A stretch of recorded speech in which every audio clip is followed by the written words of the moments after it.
नमस्कार. शेअर मार्केटची सुरुवात या माझ्या व्हिडिओ सिरीज मध्ये तुमचं स्वागत आहे. मागच्या एका व्हिडिओमध्ये आपण बघितलं होतं की ट्रेडिंग व्यू कसं वापरायचं, त्याचे बेसिक माहिती आपण घेतली होती. हा व्हिडिओ त्याचाच पुढचा भाग म्हणून सादर करतोय. या व्हिडिओमध्ये ट्रेडिंग व्ह्यूचे काही ऍडव्हान्स फीचर्स मी कसे वापरायचे हे रॅन्डमली सांगितलेले. त्याचा ऍज काही सिक्वेन्स नाहीये. जे जे फीचर्स मी या व्हिडिओमध्ये डिस्कस केले त्याची लिस्ट मी डिस्क्रिप्शन मध्ये देतोय. हे फीचर व्हिडिओच्या कोणत्या पॉइंटला डिस्कस केलंय त्याचा बुकमार्क देखील दिलेला आहे. तुम्ही एखादं फीचर कसं वापरायचं याच्या शोधात असाल तर डायरेक्टली त्या बुकमार्कवर जाऊन उर्वरित व्हिडिओ स्किप करू शकता. आपल्याला परत पहिल्यापासून एका वेब ब्राउझर ओपन करायचं आहे. वेब ब्राउझर मध्ये तुम्ही टाईप करा tradingview.com. ह्या ट्रेडिंग व्ह्यूच्या वेबसाईटवर तुम्ही लॉग इन कराल असं आता अपेक्षित आहे. या ट्रेडिंग व्ह्यूच्या वेबसाईटवर तुम्ही लॉग इन कराल. लॉग इन केल्यानंतर हे असं काही ओपन झालेलं दिसेल तुम्हाला. तिथे तुम्ही प्रोडक्ट्स मध्ये जाल, सुपर चार्ट्स मध्ये जाल. सुपर चार्ट्स मध्ये एकदा तुम्ही गेलात की जे लोड होतं त्याला बेसिक लेआउट म्हणतात. या लेआउट मध्ये एक चार्ट असतो आणि बाजूला वॉचलिस्ट एरिया असतो. तुम्ही जर का फ्री प्लॅन वापरत असाल तर फ्री प्लॅन साठी जे लिमिटेशन्स आहेत त्या लिमिटेशन साठी काही हॅक्स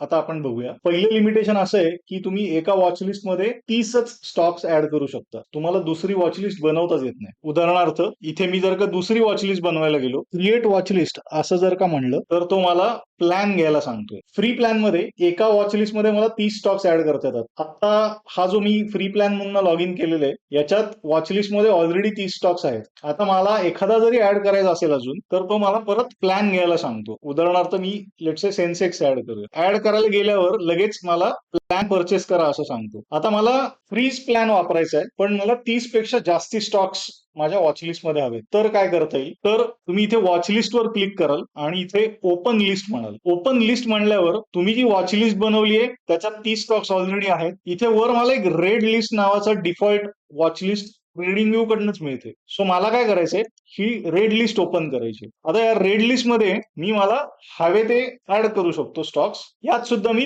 30 स्टॉक्स ऍड करू शकेन. सो जरी एका वॉचलिस्टचं लिमिटेशन तुम्हाला ट्रेडिंग व्यू कडनं असेल तरी ही दुसरी रेड लिस्ट नावाची जी वॉचलिस्ट आहे ह्या वॉचलिस्टचा वापर तुम्ही अजून 30 स्टॉक्स ऍड करायला वापरू शकता. हा झाला पहिला हॅक. आता दुसरा हॅक आपण समजून घेऊ की नंबर ऑफ इंडिकेटर्स तुम्ही किती लावू शकता याला लिमिट आहे. फ्री प्लॅन मध्ये एका लेआउट मध्ये 2 पेक्षा जास्त इंडिकेटर्स तुम्हाला ऍड करता येत नाहीत. आता आपण असं उदाहरण घेऊ की तुम्हाला एक RSI टाकायचं आहे आणि 2 EMA टाकायचे. मी इंडिकेटर्स मध्ये जातो, एक RSI टाकतो आणि मला 2 मुव्हिंग ऍव्हरेज एक्सपोनेन्शियल असं जर का टाकायचं असेल तर मी जसं 2 पेक्षा जास्त इंडिकेटर टाकतो तसं तुम्हाला परत सांगतोय की प्लॅन परचेस कर. आता मला 2 EMA हवेत आणि एक RSI हवा. इथे तुम्ही काय कराल तर 2 EMA असे वेगवेगळे न टाकता एक आपण EMA जो टाकला होता तो डिलीट करू. इथे तुम्हाला काय करायचंय, इंडिकेटर्स मध्ये जायचंय आणि तुम्ही कम्युनिटी इंडिकेटर्स मध्ये 2 EMA असा इंडिकेटर मिळतोय का ते सर्च करायचं. उदाहरणार्थ मी 2 EMA असं टाकतो. मी 2 EMA टाकल्यावर मला एक इंडिकेटर मिळतो, तो आपण टाकून बघूया चार्टवर कसा दिसतो. आता हा इंडिकेटर टाकल्यानंतर मला इथे चार्टवर 2 EMA प्लॉट करून मिळाले. आपण या इंडिकेटरच्या सेटिंग्स मध्ये जाऊया. लेंथ ऑफ फास्ट EMA मला 900 ऐवजी लेट्स से 50 हवी आणि लेंथ ऑफ स्लो EMA मला 30 ऐवजी लेट्स से 200 हवी आहे. ठीक आहे, तर एकच इंडिकेटर टाकून मला 2 EMA मिळाले. एक 50चा मिळाला, एक 200चा मिळाला. तर अशा पद्धतीने कम्युनिटी इंडिकेटर्स जे ऑलरेडी लोकांनी बनवलेले आहेत त्याचा वापर करून तुम्ही 2 पेक्षा जास्त इंडिकेटर्स चार्टवर ऍड करू शकता. हे झाले तुम्ही फ्री प्लॅन वापरत असाल तर त्याला वर्क अराउंड म्हणून हॅक्स. तुमचा जर पेड प्लॅन असेल तर आपल्याला ट्रेडिंग व्ह्यूचे काही ऍडव्हान्स फीचर्स कसे वापरता येतील ते आता आपण पुढे बघूया. ट्रेडिंग व्ह्यूचे काही ऍडव्हान्स फीचर्स वापरायला तुम्हाला ट्रेडिंग व्ह्यूचं डेस्कटॉप सॉफ्टवेअर इन्स्टॉल करणं गरजेचं आहे. ते कसं करायचं, तुम्ही ज्या ब्राउझरमध्ये लॉग इन केलंय त्याच्या लेफ्ट हँड साईडच्या कॉर्नरला तुम्ही गेलात तर तुम्हाला तुमचा इनिशियलचा एक सर्कल दिसेल, त्याच्यावर क्लिक करायचंय. त्याच्यावर क्लिक केल्यानंतर मला जो मेनू येतो त्याच्यामध्ये खाली गेट डेस्कटॉप ऍप असं मला मिळतं. तर मी गेट डेस्कटॉप ऍपवर क्लिक केलं, त्याच्यावर मी क्लिक केलं तर ट्रेडिंग व्ह्यूचं डेस्कटॉप सॉफ्टवेअर जे आहे ते इन्स्टॉल करण्यासाठी लागणारा सेटअप हा मला डाउनलोड करता येतो. तर तुमचं विंडोज असेल किंवा मॅक असेल किंवा लिनक्स असेल, तुमची OS जी कुठली असेल त्या OSच्या हिशोबाने तुम्ही त्याची सेटअप फाईल डाउनलोड करा आणि ट्रेडिंग व्ह्यू सॉफ्टवेअर इन्स्टॉल करून घ्या. या व्हिडिओमध्ये सॉफ्टवेअर कसं इन्स्टॉल करायचं हे काही मी दाखवत बसत नाही, ते तुमचं तुम्हाला करता येईल असं मी गृहीत धरतो. तुम्ही ट्रेडिंग व्ह्यू सॉफ्टवेअर एकदा इन्स्टॉल केलं आणि मग त्याच्यामध्ये लॉग इन केलं की असा काहीतरी एक टॅब ओपन झालेला दिसेल, ज्याच्यामध्ये उजव्या बाजूला परत वॉच लिस्ट असेल, डाव्या बाजूला चार्ट एरिया असेल. आता ह्या चार्ट एरियामध्ये आपल्याला फक्त एकच चार्ट दिसतोय. तर ह्या चार्ट एरियामध्ये सध्या जो लेआउट वापरलेला आहे तो लेआउट तुम्हाला इथे वर लेआउट सेटअप नावाचं जे बटन आहे तिकडे दिसेल. या लेआउट सेटअप मध्ये सध्या मी एक चार्ट वापरलाय म्हणून ह्या एका टॅब मध्ये एक चार्ट दिसतोय. मला जर का ह्या एकाच टॅब मध्ये दोन चार्ट बघायचे असतील तर मी त्याच्या खालच्या बाजूचा लेआउट सिलेक्ट करीन. आता इथे मला दोन साइड बाय साइड चार्ट मला ओपन झालेले दिसतात.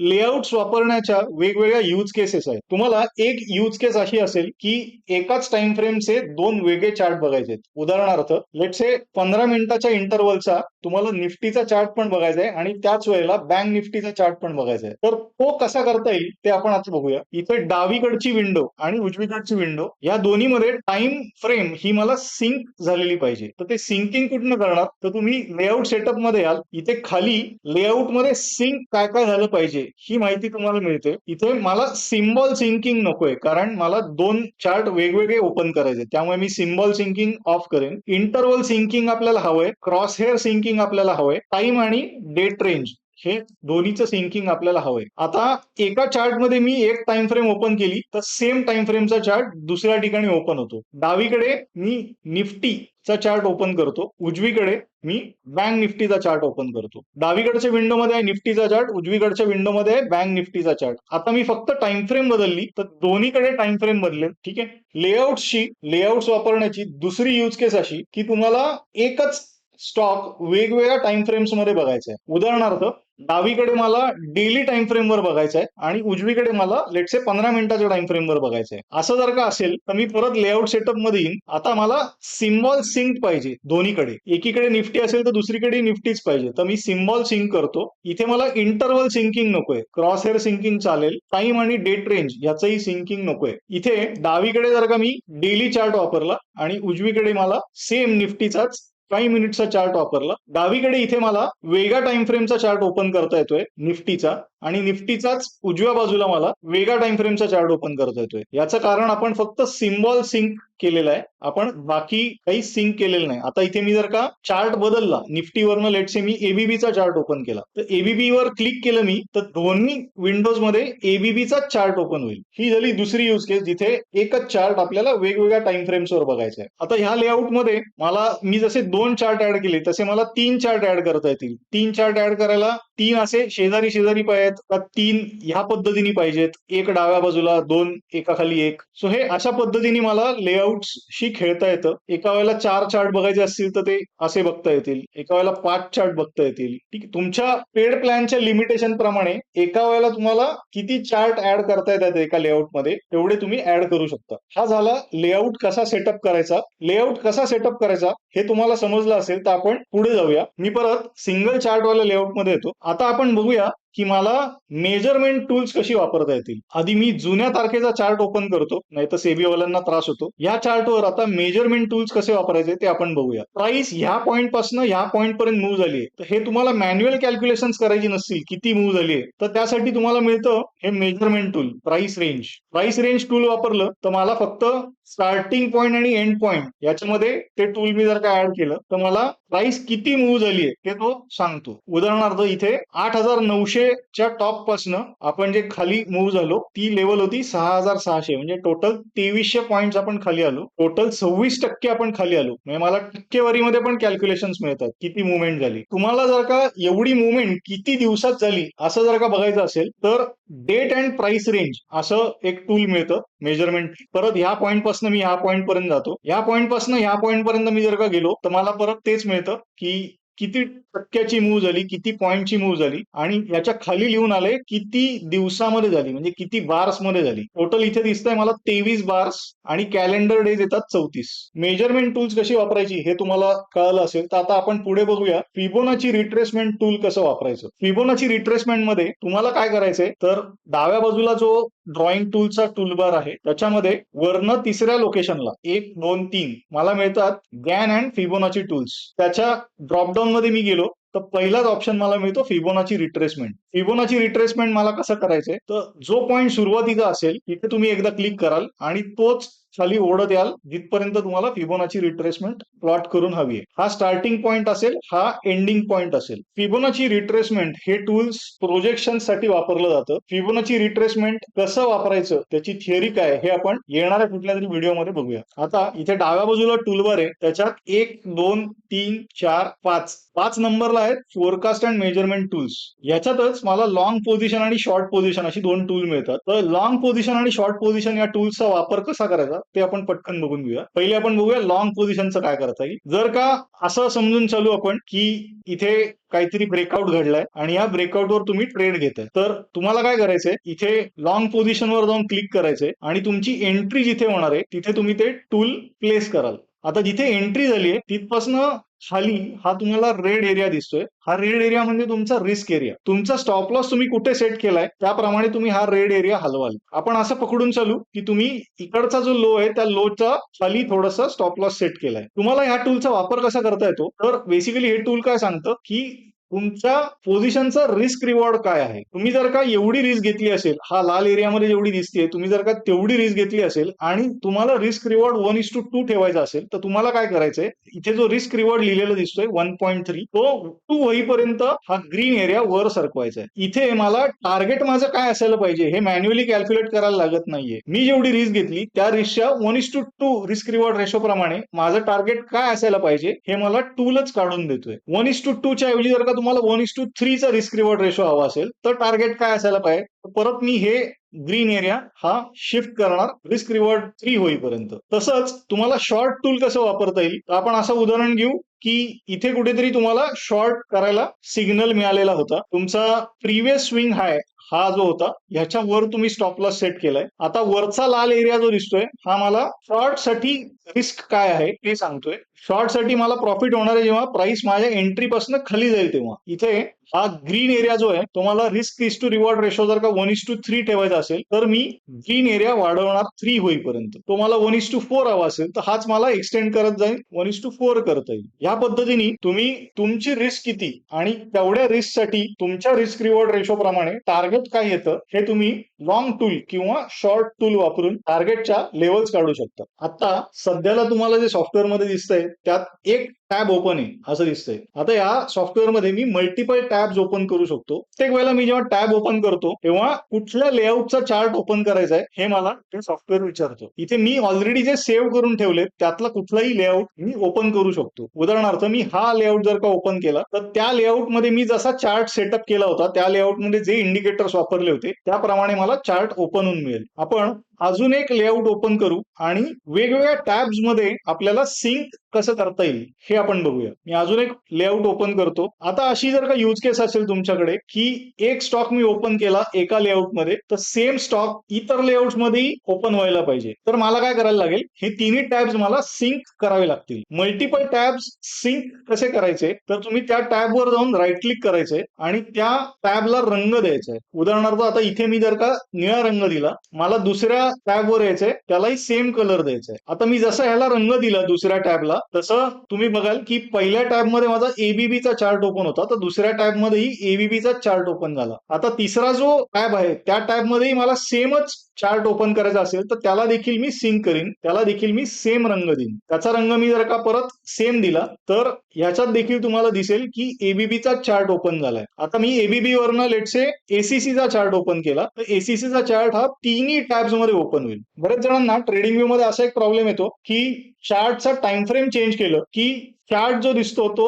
स्क्रीन एरियाच्या बाहेर गेलेला दिसतो आणि मग चार्ट असा मॅन्युअली हलवून त्यांना तो सेट करत बसायला लागतो. तर हे जर का नको हवं असेल असं तर तुम्हाला काय करायचंय, इथे प्राइस एरियामध्ये यायचंय आणि खाली ए आणि एल असे 2 ऑप्शन आहेत. तर इथे ऑटोवर तुम्हाला क्लिक करायचंय, ए वर क्लिक करायचंय. मी जसं ए वर क्लिक करीन तसा चार्ट कोणत्याही टाइम फ्रेम मध्ये असेल तर तो चार्टचा डेटा हा ऑटोमॅटिकली स्क्रीनला फिट होईल. आता मी टाइम फ्रेम चेंज केली तर मला ऑटोमॅटिकली फिट झालेला चार्ट मिळेल. प्रत्येक वेळेला चार्ट ओपन करता तेव्हा तुम्हाला एक खात्री करून घ्यायची की हे ऑटो तुम्ही एनेबल ठेवलंय ना. आता आपण बघूया चार्टवर अलर्ट्स कसे सेट करायचे. अलर्ट्स हे 2 प्रकारचे असतात. एकाला म्हणतात प्राइस अलर्ट्स आणि दुसऱ्याला म्हणतात टेक्निकल अलर्ट्स. प्राइस अलर्ट्स म्हणजे ते तुम्ही प्राइसवर लावता. उदाहरणार्थ प्राइस एखाद्या लेवलच्या वर गेली किंवा एखाद्या लेवलच्या खाली आली, असा अलर्ट कसा सेट करायचा? तर तुम्ही चार्ट एरियामध्ये याल आणि अल्ट की आणि ए की असं एकदम दाबायचंय. ही दोन्ही की एकत्र दाबल्या तर मला अलर्ट क्रिएट करण्याची एक विंडो येते. याच्यामध्ये कंडिशन जी येईल ती प्राइस अशी येईल. प्राइसनी काय करायला पाहिजे? तर क्रॉस अप करायला पाहिजे किंवा क्रॉस डाऊन करायला पाहिजे. म्हणजे प्राइस एका लेवलला क्रॉस अप करेल किंवा त्या लेवलला क्रॉस डाऊन करेल. आता आपण असं धरून चालू की प्राइस क्रॉसिंग अप असा अलर्ट आपण लावतोय. आपण असं बघूया, आपल्याला प्राइसचा अलर्ट हवाय जेव्हा निफ्टी 26,500च्या वर जाईल. तर मी कसा अलर्ट क्रिएट करीन? प्राइस क्रॉसिंग अप आणि इथे व्हॅल्यू सेट करीन 26,500. आता आता भविष्यामध्ये जेव्हा 26,500च्या वर निफ्टीची प्राइस जाईल तेव्हा मला एक अलर्ट इथे जनरेट होऊन मिळेल. अलर्ट म्हणजे एक पॉपअप मेसेज येतो आणि एक साऊंड बीप होतो. तर अलर्ट क्रिएट करताना मला ट्रिगर ओनली वन्स ठेवायचंय का एव्हरी टाइम सेट केला तर दरवेळेला जेव्हा निफ्टी 26,500च्या खाली येईल आणि परत वर जाईल तेव्हा दरवेळेला तो अलर्ट येईल. ओनली वन्स म्हणलं तर एकदाच अलर्ट येईल आणि तो निघून जाईल. एक्सपायरेशन इथे मला काय सेट करायचंय की हा अलर्ट कधीपर्यंत ऍक्टिव्ह राहील. उदाहरणार्थ इथे मी 31 जानेवारी ही तारीख सेट केली तर याचा अर्थ असा होतो की 31 जानेवारीच्या आत 26,500 निफ्टी क्रॉस केलं तर मला अलर्ट दे, नाहीतर 31 जानेवारीला तो अलर्ट एक्सपायर होऊन जाईल. इथे मी क्रिएट वर क्लिक करतो तसा तो अलर्ट क्रिएट होईल. हा झाला प्राइस अलर्ट. टेक्निकल अलर्ट म्हणजे काय? तर एखाद्या इंडिकेटरवर तुम्हाला अलर्ट लावायचा असेल तर त्याला म्हणतात टेक्निकल अलर्ट. तो कसा ऍड करता येईल ते बघू. त्याच्यासाठी आपण आधी एक इंडिकेटर ऍड करू. लेट्स से मी RSI ऍड करतो. आता मला काय करायचंय? RSI जेव्हा 70च्या वर जाईल तेव्हा मला अलर्ट हवाय. असं जर का हवं असेल तर मी इथे विंडो मध्ये येणार आहे इंडिकेटरच्या आणि परत एकदा अल्ट ए दाबणार आहे. आता इथे कंडिशन मध्ये RSI आलंय बघा. RSI आपण जसं बोललो तसं मला काय पाहिजे? क्रॉसिंग अप आणि इथे व्हॅल्यू टाकीन मी 70. म्हणजे RSI जेव्हा केव्हा 70 क्रॉस करेल वरच्या दिशेने तेव्हा मला अलर्ट मिळेल. आता हा अलर्टचा ट्रिगर मला कधी पाहिजे? त्याचे परत ऑप्शन आहेत. ओनली वन्स पाहिजे का वन्स पर बार, म्हणजे प्रत्येक कॅन्डलला 70च्या वर गेल्यावर पाहिजे का प्रत्येक कॅन्डलच्या क्लोजला RSI जर का 70च्या वर असेल तर पाहिजे का दर मिनिटाला पाहिजे? असे ट्रिगर्स मला सेट करता येतात. तर इथे मी सध्या ओनली वन्स ठेवतो आणि एक्सपायरेशन परत आपण देऊ 31 जानेवारी तारीख. याचा अर्थ काय? 31 जानेवारी पर्यंत RSI 70च्या वर जेव्हा जाईल तेव्हा मला अलर्ट दे. आपण हा ओनली वन्स ठेवलाय त्यामुळे एकदा अलर्ट येईल आणि तो एक्सपायर होईल. इथे मी क्रिएट केल्यावर तो अलर्ट क्रिएट होतो आणि जेव्हा RSI ची कंडिशन मला फेवरेबल मिळते म्हणजे 70च्या वर गेलेली मिळते तेव्हा मला अलर्ट जनरेट झालेला दिसेल. अशा पद्धतीने तुम्ही प्राइस अलर्ट सेट करू शकता किंवा टेक्निकल अलर्ट देखील सेट करू शकता. मी आशा करतो ट्रेडिंग व्यू कसं वापरायचं हा भाग 1 आणि भाग 2 हे 2 व्हिडिओ बघितल्यानंतर ट्रेडिंग व्यू वापरायला तुम्हाला सोपं झालं असेल. हा व्हिडिओ आवडला असेल तर लाईक करा, माझ्या चॅनलला सबस्क्राईब करा आणि जास्तीत जास्त लोकांपर्यंत पोहोचावा यासाठी तो शेअर देखील करा.